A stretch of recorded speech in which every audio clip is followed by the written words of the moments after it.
everybody, it's Damone Seraphin here, host of Black Broadway Men and our Spotlight series, and we're here with yet another incredible episode with another incredible luminary. I would say the luminary of all luminaries. It's the truth, it's the truth. Everybody knows him, but it's an opportunity for us to go deeper and to learn more from the brilliance and the life of the one and the only Tony Award winner, multiple doctoral earner. Well, the truth of it is they were, what do we call them, honorary doctorates? There were 3 of them, right? Yes. Yes, the one and the only, Dr. André Robin DeShields.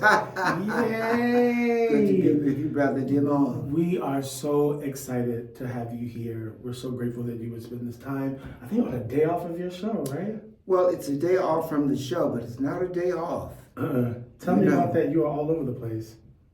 Well, I'm all over the place all the time. I should have been born triplets. But it's about a career, but it's also about a life choice. It's about a mission that is identified by the achievements that I have been able to accomplish over a period of 78 years. And there's more to come.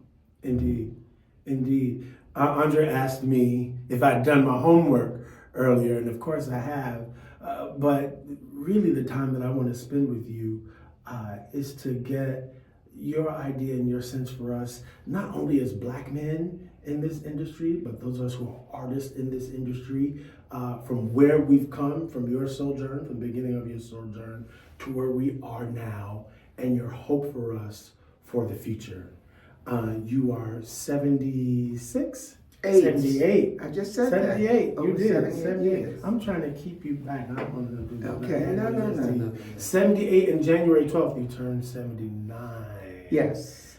When did this all start, Andre? I want to go right back to the beginning in Baltimore. I want to go back to Baltimore, and I want to track what you've seen as you've progressed from your beginnings in Baltimore, your time in Chicago, getting to New York, winning the Tony, and then your hope for us moving forward. So starting back in Baltimore. What I've seen is that things have changed very little in terms of the culture, in terms of the politics, and in terms of the way we relate to what I call the United Plantations of America. In as many opportunities as I can, I say to individuals who demand my time, who demand my attention, and who think that they control me because they have employment to offer, I'm not your slave. That's the one thing we have to get beyond. The 500 years of being 3/4 of a human being.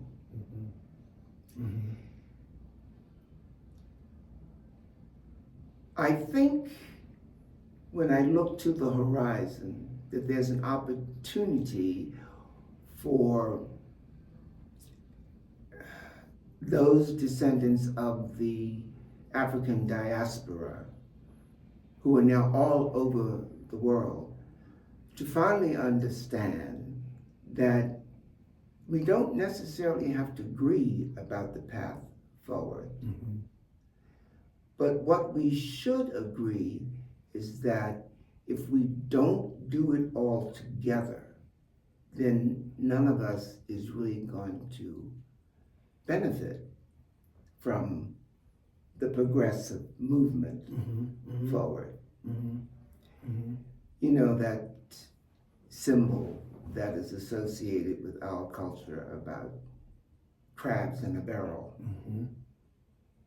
Everyone trying to scratch its way to the top, and what we're doing is just destroying one another.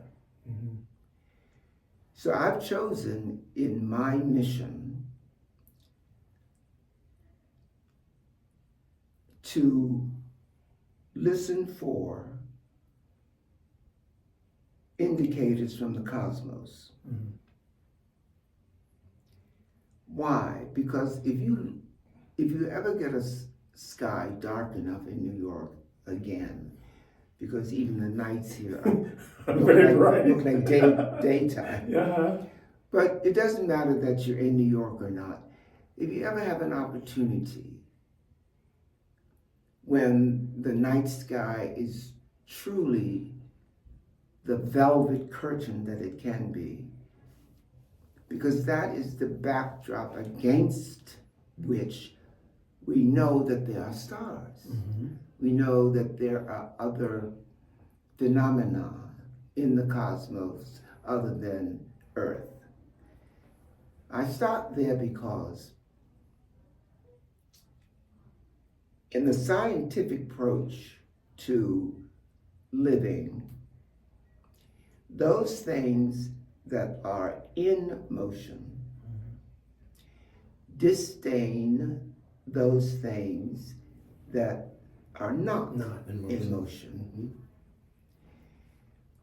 Now, when one understands that, it's easy to say, then I will always be in motion. Mm-hmm. Mm-hmm. What I've learned, however, from that scientific approach is decide first what your standards are. Mm-hmm. Decide what mystery you're going to solve. Mm-hmm. Decide what uncharted land you're going to discover. Understand that the conversation you have to have with yourself is when you get up in the morning and you look in that mirror, you say, there is no one like you, talking to the reflection from the mirror. Mm-hmm. Mm-hmm. There is no one like you. There has never been anyone like you. Mm-hmm. There shall never be anyone like you. Mm-hmm. So make that your beacon as you travel your journey. You are not prescribed to do what everyone else is doing. Mm-hmm. Say that again. That's good. Say what again? You are not prescribed. You are not prescribed to do what everyone else is doing. Mm-hmm. Everyone else is trying to be in motion all the time. That's frenzy. Mm-hmm. Understanding that, the toolbox for me is filled with abilities, sensibilities, to be as still as I can. Yeah. And that is what has brought me the attention that has made me the heir. icon. And let me say, Mm-hmm. made me the heir to these 4 titles: Mm-hmm. King, Legend, Icon, Broadway Deity. Because people are trying to figure out, what is this man's power? He's not moving. And that's the power. Mm-hmm. Just as there's power in being silent. Or not necessarily, you don't have to be silent per se, but moving through the world quietly.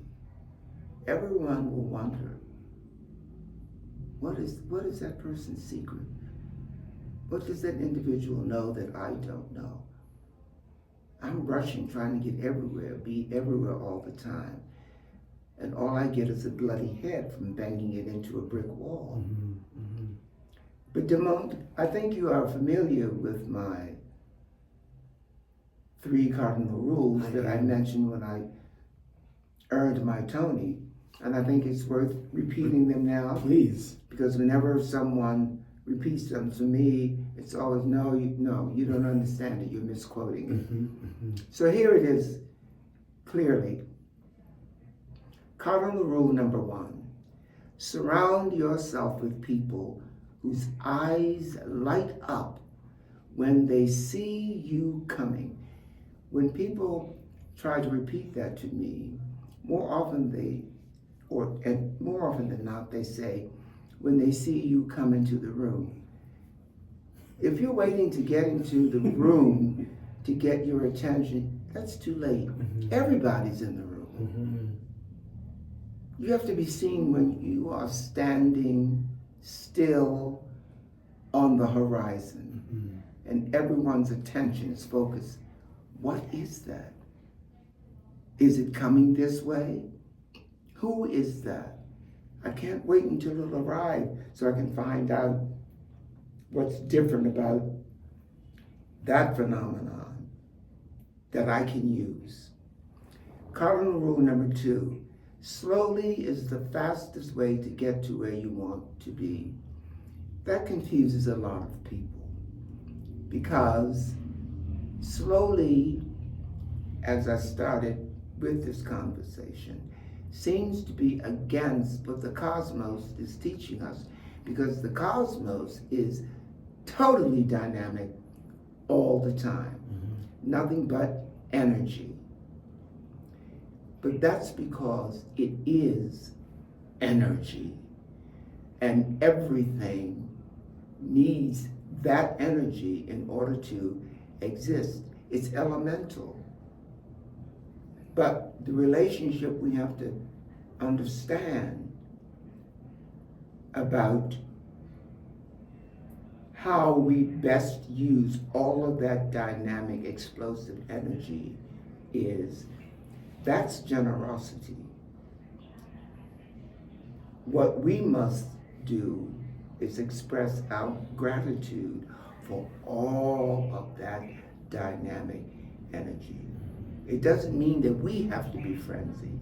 It means that we have to choose from the energy what is going to best motivate us, and then follow that narrow path. I was about to say straight and narrow, but it isn't straight. It has detours, it has curves, it has valleys, it has mountains. But if you choose it for the person, for the unicorn that you know you are, then it will look busy, because all the unicorns are out there trying to grab something, trying to grab a piece of that energy. But you're going to do your one miraculous journey. You're going to have your one long, brilliant life. And if you allow that for yourself and allow that for other individuals, there will never be a need to create war. That we're in a constant state of What? war. War, yes. Yes. Yeah, because we are driven by that idea that there isn't enough, that there's inadequacy, that we're lacking something. But there is enough. That's why I keep asking people to look up at the sky. Look at all that's happening up there. Of course there's enough.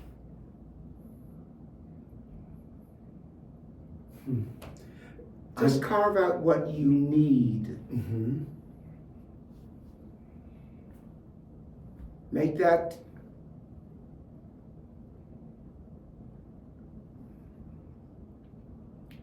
covenant with the universe. You will be generous to me, and I will be grateful to you.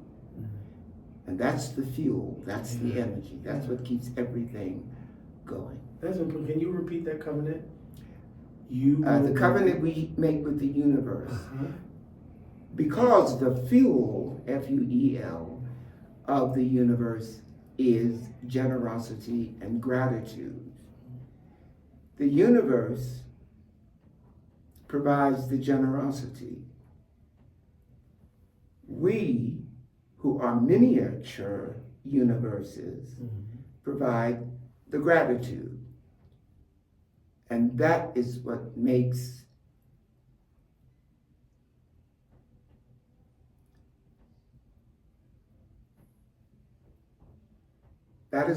it possible for everybody to live a long and brilliant life. So, cardinal rule number 1, always surround yourself. No.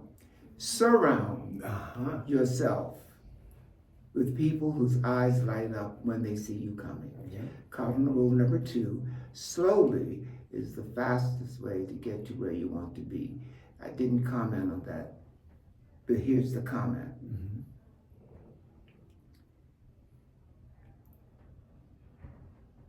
We don't have an active enough vocabulary to understand the different meanings of fast. I didn't say slowly is the quickest way to get to where you want to be. Slowly is the fastest way to get to where you want to be. And if we would continue to educate ourselves, we would know that one of the meanings of fast is sure. One of the meanings of fast. One of the meanings of the word fast, F-A-S-T, is sure. So when I say slowly is the fastest way to get to where you want to be, what I'm saying is slowly is the surest way to get to where you want to be. Because if you're moving slowly, now, I didn't say without purpose. Moving slowly, purposefully, carefully, with your eyes wide open. I know it's so fashionable now not to be woke, but don't fall for that madness. Be woke so that you can see everything that you must gather that's going to feed you, fuel you on your journey toward brilliance. Slowly is the fastest, surest way to do that. Another way people say that is take time to smell the roses. But that's totally metaphor. Take time to smell the roses. Take time to turn over every rock that you see, every pebble. Take time to speak with every person that you encounter. Take time to read every book that comes into your milieu, because there's a miracle waiting to teach you something about yourself.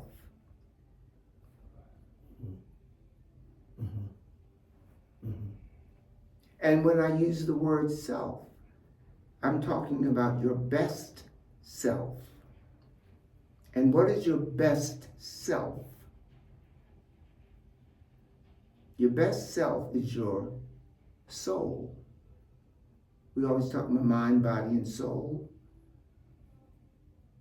Feed your soul. We feed our bodies much too much.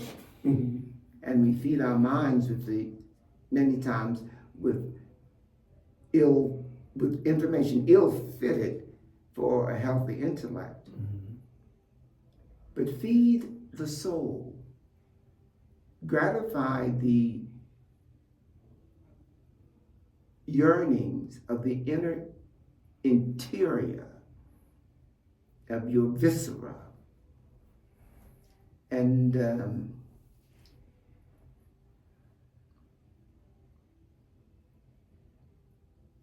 at the very least, you'll make fewer mistakes. I've said this before, and then we're going to hit that third principle. Again, I'm going back to the question you asked me, and I've said this to you before. André said, did you do your homework? And my answer is always, and I've said this before, Yes, my homework is to shut up and listen. Oh, okay. With all the questions that I have, and I've said this to you, I count you among our luminaries where I literally just want to hear you talk. Well, That's very kind. But it's true because from your experience is a wealth of wisdom that we miss because we're always talking. My generation, we're always talking. I'm not sure that what we're saying pushes us into a space that is beneficial most of the time. Sometimes we'll trip up on some places. But I think there is so much to glean, and I put you in that space with Dr. Maya Angelou and with Harry Belafonte and Sidney Poitier. You are among that pantheon where we just need to sit down and listen. You said something to me, and I'm going to shut up and let you finish. We need only follow the trail that you set. You blazed it for us. Do you remember this conversation? I do. Yeah. And that hit me in the chest because a lot of the running around we find ourselves doing, you've done it. And you've opened. Yeah, the door has been opened. It's been opened. Yes, the door has been opened. Walk through it. Mm-hmm. Now, once you once you breach the threshold, Mm-hmm. once you get through what we call the door jam, right, which is only about that wide, Mm-hmm. then you're into the world of phenomenon. Then you're into the world of magic. Then you're into the world of everything. And you can make your own trail. Mm-hmm. It's not that you have to do what the person before you has done. What you have to do is take advantage of the wisdom that the person who has blazed the trail before you has left for you to benefit from. The notches are in the tree so that you can always follow north. Mm-hmm. Mm-hmm. Mm-hmm. Then when you get to that point in your journey where there is no notch, you notch it. There's another door to be opened. Right. Yes. Yes. Reverend Doctor, that's what we should call you. Reverend Dr. Bishop André. I'm telling you dropping, you preaching right here. And I'm tickled inside. I'm excited inside. So let's get to the third cardinal rule, which is the top of one mountain is the bottom of the next. Yes. So keep climbing. Now, I take my own advice. And that's where I am now in my life. Mm-hmm. Because I can look over my shoulder and see the tops of mountains, the pinnacles of which I have achieved. Mm-hmm. Taking my own advice, I didn't stay there. Mm-hmm. I took a moment and looked around for the beauty, for the panorama, for the vista, and then cast my eyes up and go, oh, there's another height to be reached. Mm-hmm. Are you close? To what? To that next. What do you see, or do you see a thing on the climb that you're like? Well, I'll give you a very literal example, Mm-hmm. although not every example has to be literal. Of course. But there came a point. I did Hadestown, which is the performance for which I earned the Tony, for 4 years. Mm-hmm. That's the longest I've done any show. Mm-hmm. And my rule is, if you ever wake up in the morning and you say to yourself, oh, I don't feel like going to work, that's the indication that you've been there long enough. Mm-hmm. Mm-hmm. That you have reached the top of that particular mountain. Mm-hmm. Look up and move on. So, in terms of these 3 cardinal rules that we are discussing, I achieved the first one when I earned the Tony. You think that's when you achieved the first one? Yeah, because that's when people started surrounding me with open eyes. Before that, I was just one of the many hard-working actors. Ooh, can I challenge you on that? You don't have to challenge me on it. That's your perspective. Okay. I'm telling you what my perspective Yes, was. sir. Yes, sir. Right? When I got the Tony, it gave permission to everyone else to come up to me and say, André. Whereas before I was untouchable. See, so let me say this. And maybe this is for the black. Maybe this is for the black. You've always been touchable to us, to me. Oh, I know that. But I'm not pretending here. I'm not pretending here. As I said at the beginning of this conversation, what I'm dealing with is this truth. We've made some progress. We need to make a lot more because we still find ourselves as a people living in the united plantations of America. Some of us are still picking cotton. Yeah. We're not liberated. We're not manumitted. We don't deserve to celebrate Juneteenth until there's no black person picking cotton on any plantation of these 50 states. That is literal and metaphorical. Yes, sir. Because many of us have dropped the shackles off our wrists. Many of us have left the fetters off our ankles. And many of us still have chains on our minds. So,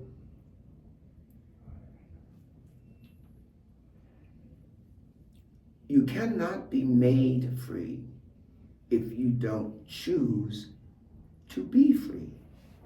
Understand?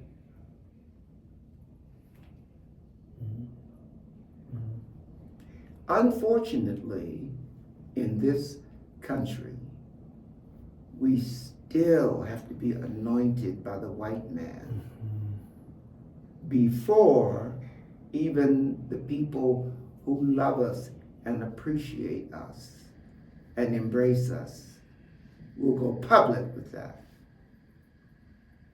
Yeah.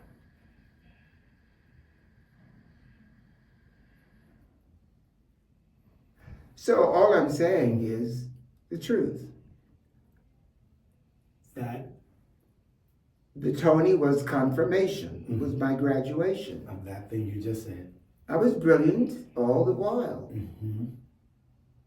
But no one wanted to take the chance of being wrong by saying, that man is brilliant.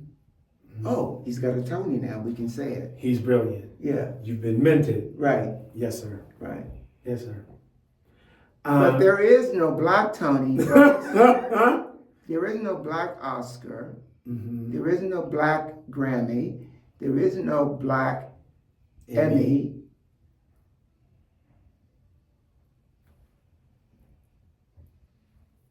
So we are still waiting to be anointed by the white man. Yes, sir. So then can I go back to a thing you said earlier? Because you gave us another list. Go ahead.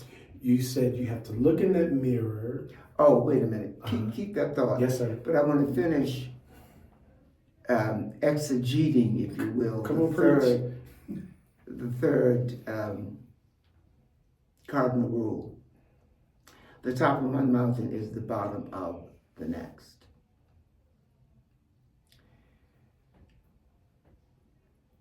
Many of us, because of the religion that our white masters indoctrinated us with, call on a Christian God.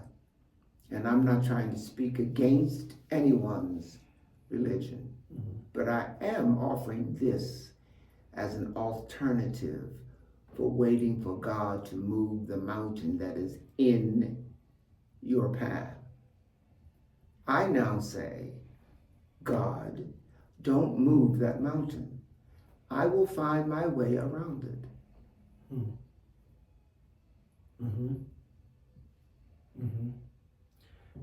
The old spiritual says, please don't move the mountain, but give me the strength to climb. You're not saying, give me the strength. You're saying, I will. Yeah, I will find my way around it, over it, under it, through it, whatever it is. The mountain is there for a reason. Yes. So that you can discover who you are. The valley is there for a reason. So that you can discover how low you can be brought and not break.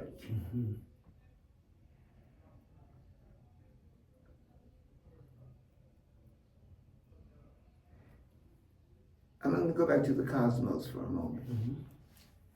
Because that's the macrocosm. We are the microcosm. When meteors hit the earth, and they do often, and scientists investigate them, we discover time after time that we are made of the same stuff that they are. There's gold in meteors. There's ammonia in meteors. There's gold in us. Not as much as there is. But that's the lesson we have to learn. That's the big fire. We're the small fire. But fire nonetheless. The fire nonetheless. And we need to make friends of the elements of the world, the four elements: earth, wind, water, fire.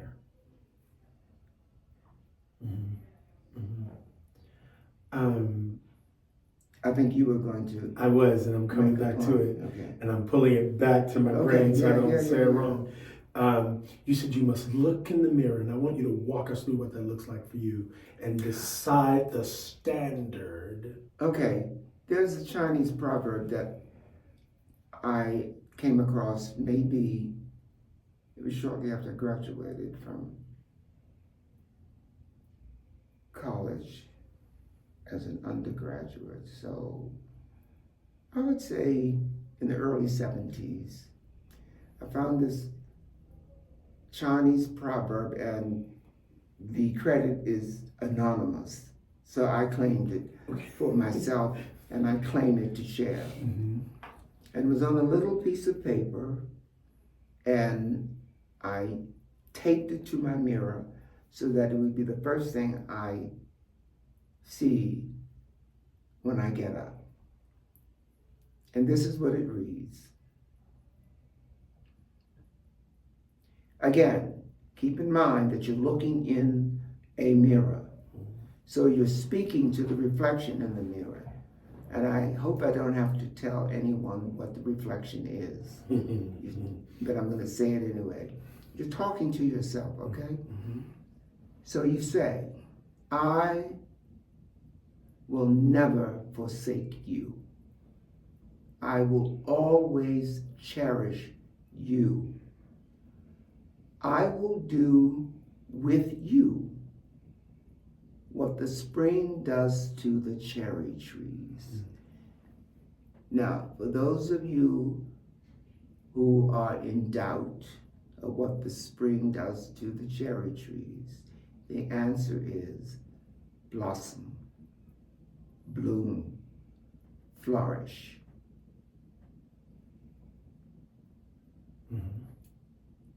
Say it for us one more time. Go to the mirror.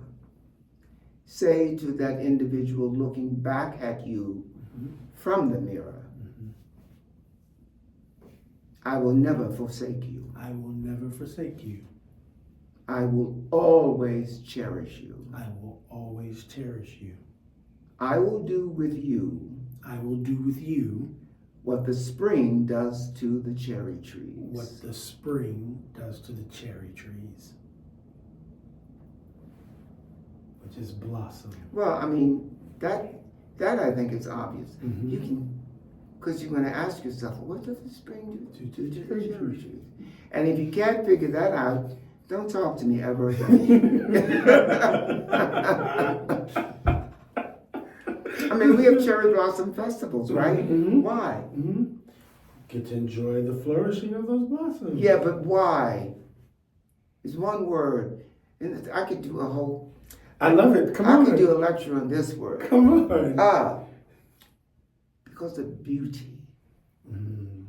Beauty, if you want to talk in terms of armor, again, because black people go to the Holy Scriptures and they learn that you must put on the full armor of God, Mm-hmm. because we're dealing with, help me out with this, we're dealing with Principalities and what is it? Principalities, right? Yep.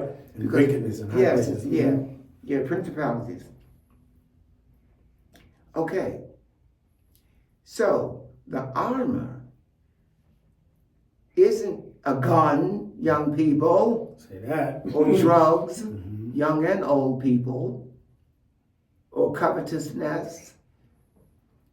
The armor is beauty. And I'm not talking about powder paint, lipstick, Mhm. a sharp suit, which I happen to be wearing. Fierce.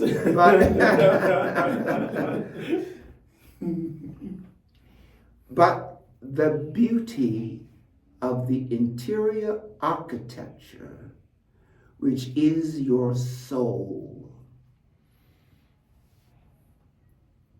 Yeah, that preaches on by itself.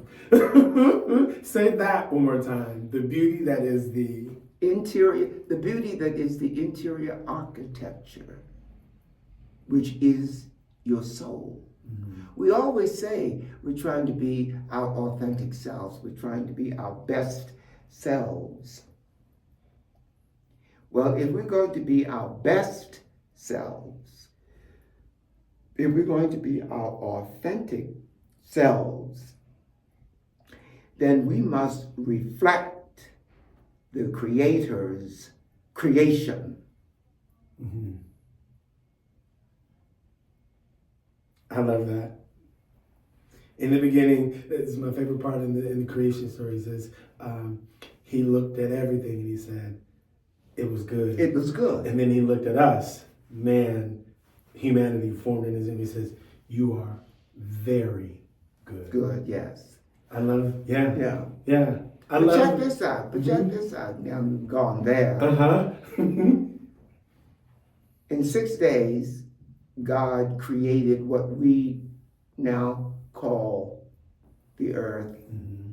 the vegetation, the animals, the seas, put the lights Mm-hmm. in the firmament and so forth, Mm-hmm. and rested on the seventh day. And there's schism about that, because Christians call Sunday the seventh day, Mm-hmm. Jews call Saturday the seventh day, Muslims consider Friday the seventh day, but that's okay. But on the seventh day and thereafter, God said, I am lonely. I think I will create a man in my image. Mm-hmm. Mm-hmm. God only creates beauty. That's what we have to be true to, the beauty that the Creator made manifest when at the void, Mm-hmm. the Creator spoke into existence all that we experience today. Mm-hmm. Mm-hmm. You preaching. You preaching. I can confirm you're a D-Lid too. Let me just say in this pause why this is so important. I think these interviews, and I've tracked all of your interviews, a lot of your interviews, and people want to talk about your body of work. Right. And that's cool. And that's cool. We can Google that. Yes, but that's we can't Google this. And that's why this is important to me. That's why I wanted to do this. We walked down the street from Hadestown. We walked from Hadestown back, and I walked you back to your place. No, there wasn't. Are you sure? No, it was not from Hadestown. It was from the memorial for Clifton. My best friend Clifton. No. Yeah. It was from Clifton's memorial. No. It wasn't for the Wiz. Hinton Battles Memorial. Come on now. There are too many going. I know. I understand. I can't. But it's when the lights were lowered for on Hinton. Broadway. Yes, for Hinton Battles. Because we lost the great, the brilliant, the beautiful. 3-time. Come on now. Tony winner. And we had to remind Broadway. Yes. You're going to lower these, you're going to dim these lights Yep. for the 3-time Tony winner, Hinton Battle. We're not going to let you forget him. Mm-hmm. We're not going to let you treat him as 3/5 of a human being. Yes, sir. And we all gathered, a multitude of people gathered and paid homage And respect, Mm-hmm. and loved the Hinton Battle for the last time that we could. Mm-hmm. Now, so it was on that day that we walked, and I'm back. I'm hitting everything you talked about. Stillness, right? Because we didn't run. No, we didn't. We walked slowly, and the way people's eyes sparkled as you move through space. I watched this happen.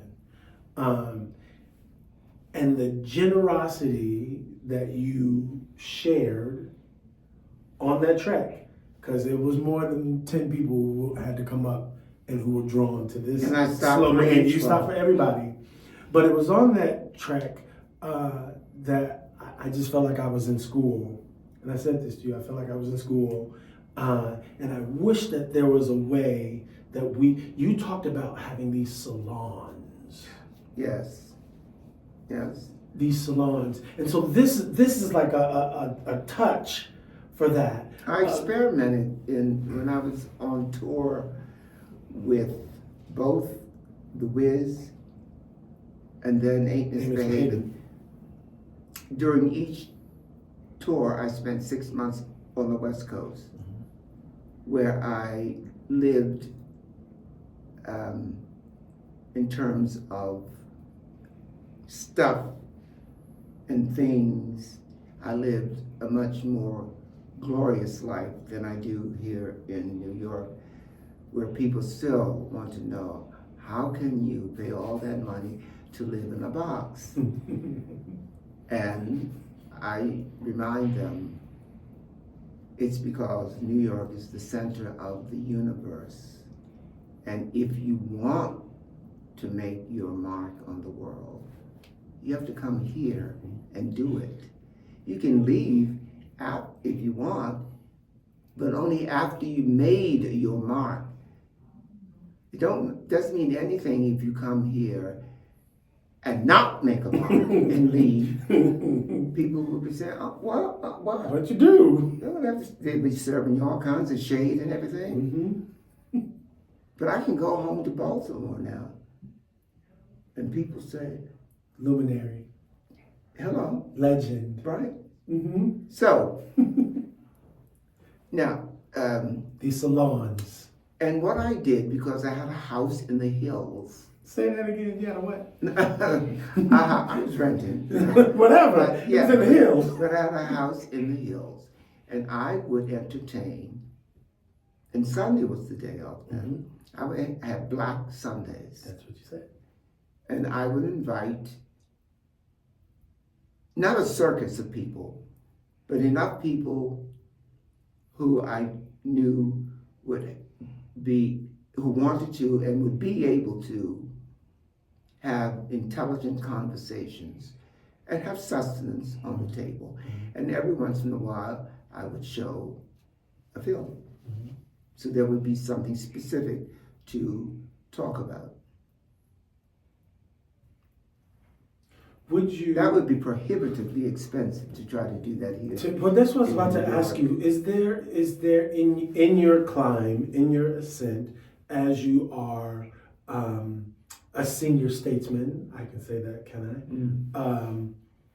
Is there anything in you now that wants to go back to that space or some semblance of that I wouldn't space? consider it going back. No.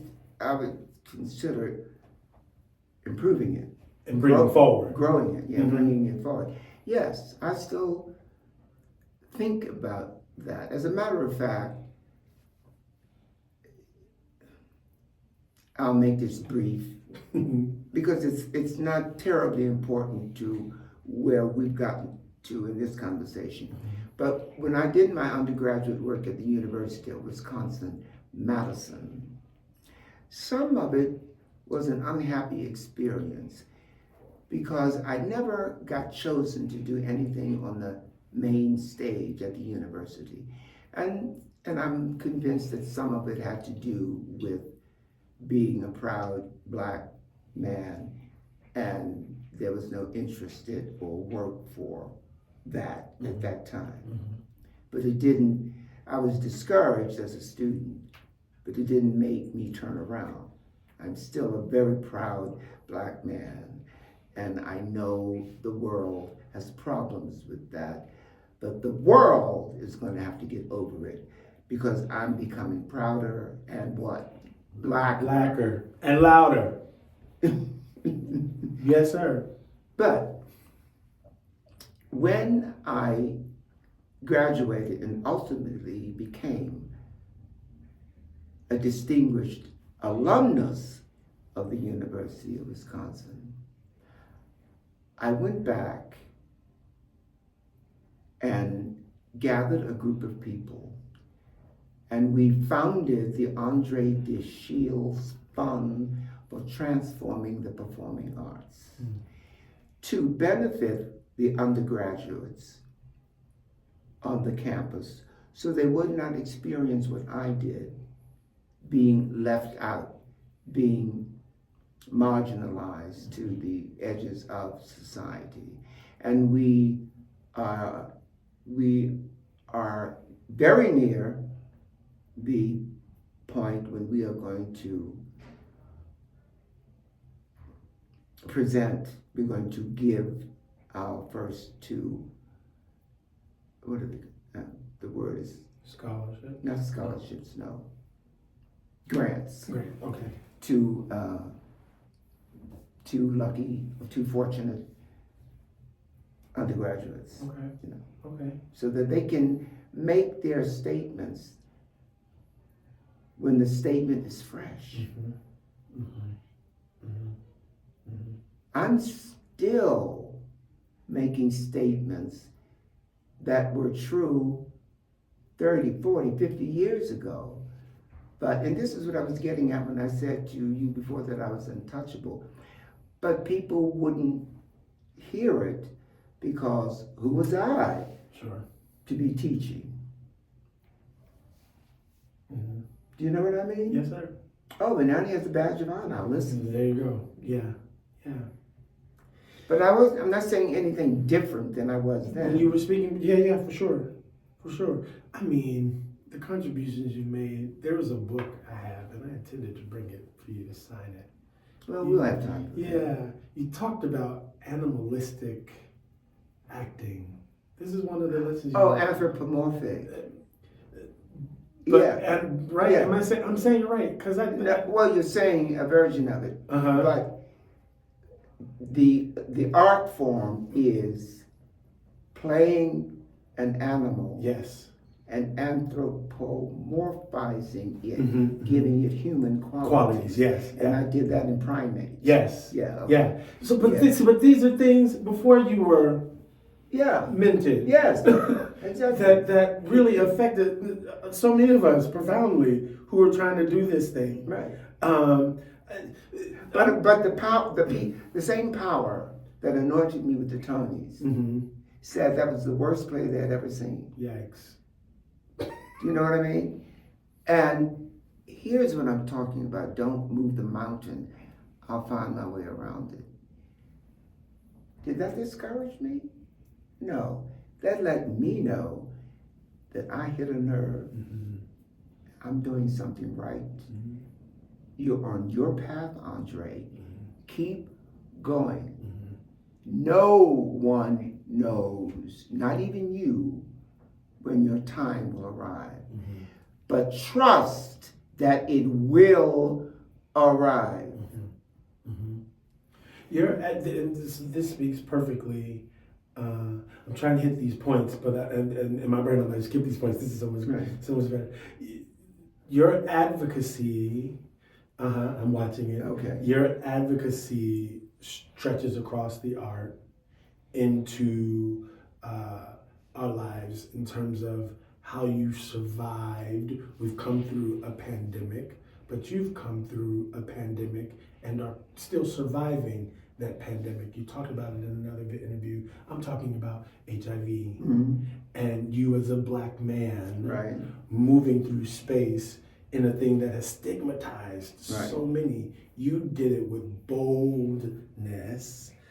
Talk to us about that journey. Again, Googleable for sure, but I think we want to hear, because we see so much and hear so much about your artistic, talk about the sociological commitment in terms of your advocacy in that area. That's a whole other combo, isn't it? It is.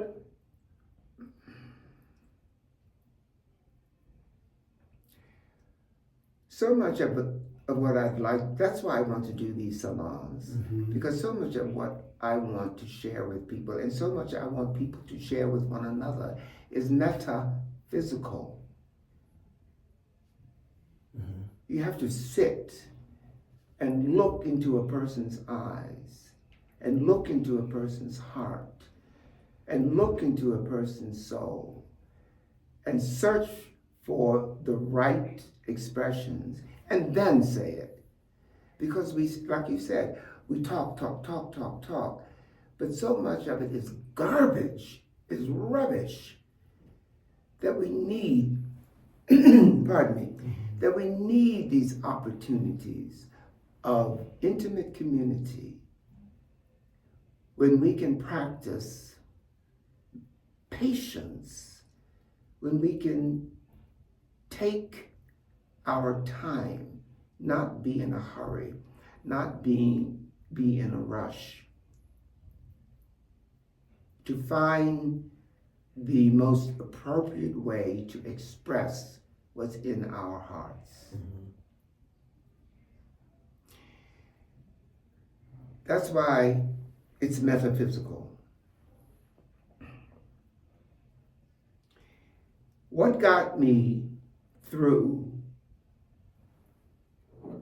water break, hold on. We'll pause for this water break.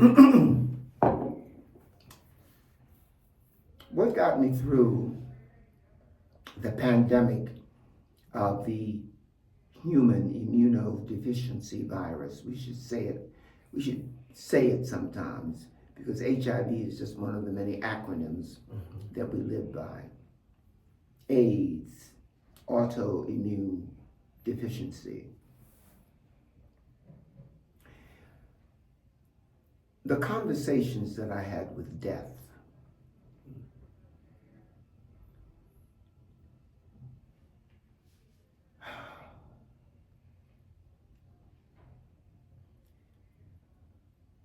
we have to free our thinking about death as the end. Death is a process. And if you communicate with it as a process, you will understand this, the idea that from the moment that we are born, we are dying. And that's the process. Now, there comes a point when we are actively dying. That would be AIDS, for instance, or meningitis, or a gunshot wound to the heart. When you feel your life leaving you, when you feel your soul understand that it's time for me to look for a higher love. That's another conversation I want to have. Mm-hmm. But when death visited me, and I invited death to sit down for some tea, and death understood that I was not afraid that it was to be in its presence. Mm-hmm. It was time to have a conversation. Why are you here? Oh, I thought you might want to come with me. And why would I want to come with you? Oh, well, don't you feel tired? Don't you feel you've had enough of this? No, I don't feel tired. I don't feel as if I had enough of this life. I have more energy than I've ever had now. And in terms of this life, for the other people who have died, each of them left me with this question: why me? And my promise to my partner of 17 years, when he said, why me, was, I don't know why you, but this is my covenant with you. I will not die until I find the answer. So death had no choice but to say, thank you for the tea. I'll see you later. Yes, you'll see me later. Wow. I think that is the most beautiful place to end this conversation. I mean, because life is continuing. Yes. Life is continuing. Yes. And you've got so much more to do. So much, yes. That's the idea. I can't go with you now, Death. I have too much to do. So hit the brakes. Yeah. Wow. And it wasn't a knockdown, drag-out fight or anything like that. It was a civil conversation. Death came to do what it's supposed to do. Mm-hmm. And I said to Death, you'll understand this. I have not finished what I'm supposed to do. Come back later. We'll have another cup of tea and decide. If it's time. Yeah, if it's time. Well, we're grateful that it. But check this out. The oldest person in chronicled history is Methuselah, who lived for 969 years. Part of my mission is to break the Methuselah code. 970? 970. But we've got some time. We've got some time. That's all I'm saying. We've got some time. But we're out of time now. Okay, but wait a minute. Let me end it this way. Come on. Well, let me end my part of it this way. That's why slowly is the fastest way to get to where you want to be. Slowly is the fastest way, the surest way to get to where you want to be. This is where I wanted to be, sitting here with you and having moments like this. And it took some time, didn't it? And it did take some time. But I want to have more moments like this. So it ain't over. It ain't over. But I do want to say thank you first to Mr. Dr. Reverend Bishop Professor André Robin DeShields. We are so grateful for your life, for your time, and for the gifts of your wisdom.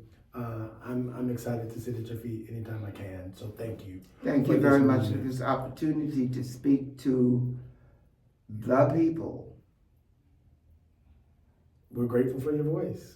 Hey people, this is Dr. Bishop Reverend André DeShields. We're so grateful for him. Listen, if you have enjoyed these interviews, if you enjoyed this interview, then hit us up at blackbroadwaymen.org. You can follow us at Black Broadway Men on all of our social media platforms. Mr. DeShields, Dr. DeShields, Reverend DeShields, how can we follow you on social media? Are you just at André DeShields? I'm gonna post that. Well, what do you? Your Instagram, Yeah, your Facebook, yeah, all of that. Yeah, all of that. Yeah. Andre DeShields. Andre Robin DeShields is how you're on Facebook. Is it? Yes, sir. Okay, so you know better than I do. I got And it. Instagram is Andre_DeShields. DeShields. Okay, so Yep. I did my homework. people know. That's Googleable. People know. But listen, thank you so much. Tune in yet again for yet another luminary. But show some love wherever you are to this one right here. We're so grateful. Until next time, it's Black Broadway Men's Spotlight Series. Peace.